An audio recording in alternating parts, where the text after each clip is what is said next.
అందరికీ నమస్కారం. గత కొన్ని రోజులుగా యూట్యూబ్‌లో జరుగుతున్న ఈ జయమ్మ గారి పంచాయతీ అందరికి తెలిసిందే.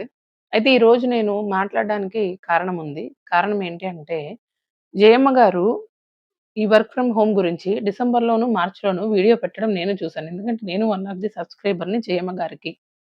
అయితే చిరావూరి గారు గాని, సత్యభామ గారు గాని ఏమడుగుతున్నారు గత కొన్ని రోజులుగా, ఎవరైతే మీ వల్ల ఇబ్బంది పడ్డారో వాళ్ళకి న్యాయం చేయండి అంతే. దానికి జయమ్మ గారు నేను కంప్లెయింట్ చేశాను. నేను కేస్ పెట్టాను. నన్ను మీరు మనశ్శాంతి లేకుండా చేస్తున్నారు అని మాట్లాడారు. వాళ్ళు అడిగిందేంటి అంటే, మీరు ఒక వీడియో చేయండి. ఈ విషయం మీద స్పందించండి. ఎవరైతే మీరు ప్రమోషన్ చేశారో, ఏది డిసెంబర్‌లోను, మార్చ్‌లోను.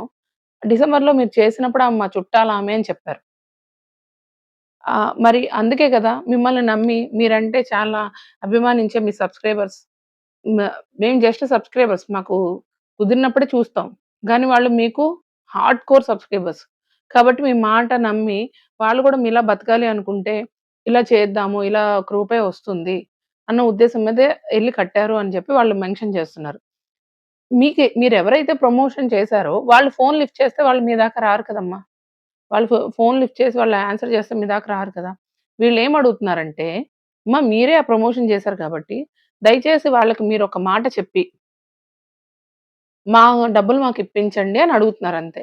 దానికి మీరు నేనే తప్పు చేయలేదు. అసలు నేను ప్రమోషనే చేయలేదు అని మీరంటున్నారు. రెండోది ఒక్కొక్క సమయంలో మనకి సంబంధం లేని విషయంలో అనుకునే వాళ్ళ దగ్గర మనం నింద పడిపోతాం.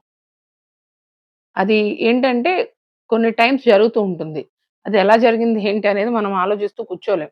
బట్ జరిగిపోతుంది. జరిగిపోయినప్పుడు మనల్ని నమ్ముకున్న వాళ్ళు మనల్ని మోసగాళ్ళు అనుకున్నప్పుడు, మనం మోసగాళ్ళు కాదు అని నిరూపించుకోవాలి ఒకటి.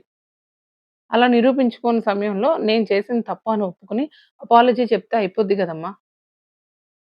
వాళ్ళకి ఏదో ఒక న్యాయం ఎంతో కొంత ఇప్పుడు మీరేమన్నారు? మీరందరూ ఎళ్లి వాళ్ళని ఆశ్రయించడం ఏంటి? మీరెళ్లి డిపార్ట్‌మెంట్ ఆశ్రయించండి. అసలు ఫస్ట్ మీరు ఆ ప్రమోషన్ చేశారు. మీకు తెలిసే ఉంటుంది వాళ్ళ గురించి. కాబట్టి మిమ్మల్ని ఆశ్రయిస్తే అవుతుందని మిమ్మల్ని ఆశ్రయించారు. మీ దగ్గర ఎలాంటి క్వెషన్‌కి ఆన్సర్ రాలేదు. కాబట్టి చిరావూరి గారు ధర్మం మీద ఫైట్ చేస్తారు కాబట్టి ఆయన్ని ఆశ్రయించారు. నిజానికైతే ఆయన ఈ రోజు దాకా ఎలాంటి రాంగ్ వర్డ్స్ మీ మీద యూజ్ చేయలేదు. ఆయన బాధ మొన్న కూడా మేము చూసాం వీడియోలో. హ్మ్. చాలా బాధపడ్డారు. దయచేసి మీరు దీన్ని ఇంకా కాంట్రోవర్సీ చేసుకోకుండా మీరు ఎవరికైతే ప్రమోషన్ చేసారో, ఎవరైతే ఫేక్ పర్సన్స్ మిమ్మల్నొచ్చి కలిసారో వాళ్ళని ఒకసారి అప్రోచ్ అయ్యి వీడియో పెట్టేసేయండి. క్లియర్ అవుతుంది. అప్పుడు అందరూ వాళ్ళతో చూస్ అప్పుడందరూ వాళ్ళతో చూసుకుంటారు. అప్పుడు వాళ్ళు కంప్లెయింట్ చేయాలో లేదో కూడా ఆళ్ళు ఆలోచించుకుంటారు.